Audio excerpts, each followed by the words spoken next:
ಅಷ್ಟೇನು ರಶ್ ಇರಲಿಲ್ಲ. ಅಮ್ಮನ ಮುಂದೆನೇ 5 ಮಿನಿಟ್ಸ್ ನಿಂತ್ಕೊಂಡು ಕಣ್ ತುಂಬ ಅಮ್ಮನ ದರ್ಶನ ಮಾಡಿಕೊಂಡು ಹೊರಗಡೆ ಬಂದ್ವಿ. ಕೂತ್ಕೊಳ್ಳಿ ಅಂತ ಕರೆದು ದೇವ್ರ ಮುಂದೆನೇ ಕೂರಿಸಿದ್ರು. ಯಾರು ಹೋಗಿ ಅಂತಲೇ ಕಳಿಸೋರು ಇರಲಿಲ್ಲ.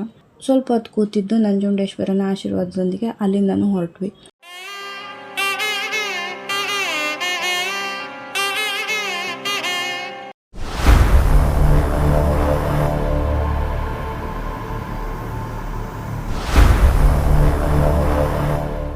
ಹಾಯ್ ಫ್ರೆಂಡ್ಸ್, ಇವತ್ತು ಹೋಗ್ತಾ ಇದ್ವಿ ಚಾಮುಂಡಿ ಬೆಟ್ಟಕ್ಕೆ.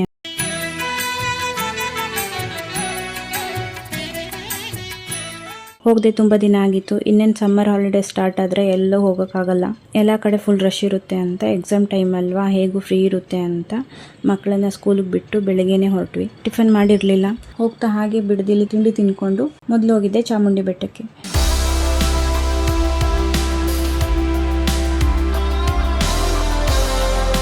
ಅಷ್ಟೇನು ರಶ್ ಇರಲಿಲ್ಲ. ಅಮ್ಮನ ಮುಂದೆನೇ 5 ಮಿನಿಟ್ಸ್ ನಿಂತ್ಕೊಂಡು ಕಣ್ ತುಂಬ ಅಮ್ಮನ ದರ್ಶನ ಮಾಡಿಕೊಂಡು ಹೊರಗಡೆ ಬಂದ್ವಿ. ಹಾಗೆ ನಮ್ಮ ಮನೆಯವ್ರ ಕೈಗೆ ದಾರ ಯಾವಾಗಲೂ ಚಾಮುಂಡಿ ಬೆಟ್ಟದಲ್ಲೇ ಕಟ್ಟಿಸ್ಕೋತಾರೆ.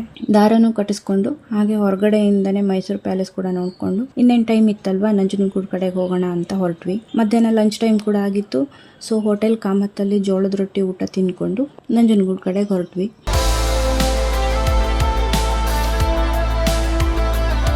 ಅಲ್ಲೂ ಅಷ್ಟು ಜನ ಇರಲಿಲ್ಲ. ಎಕ್ಸಾಮ್ ಟೈಮ್ ಅಲ್ವಾ, ಎಲ್ಲ ಕಡೆ ಫ್ರೀ ಇತ್ತು.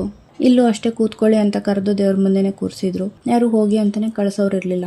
ಸ್ವಲ್ಪ ಹೊತ್ತು ಕೂತಿದ್ದು ನಂಜುಂಡೇಶ್ವರನ ಆಶೀರ್ವಾದದೊಂದಿಗೆ ಅಲ್ಲಿಂದನೂ ಹೊರಟ್ವಿ.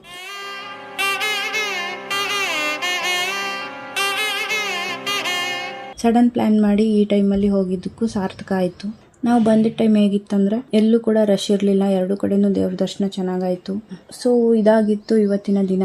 ನೆಕ್ಸ್ಟ್ ವಿಡಿಯೋ ಒಂದಿಗೆ ಮತ್ತೆ ಸಿಗೋಣ. ಬಾಯ್, ಟೇಕ್ ಕೇರ್.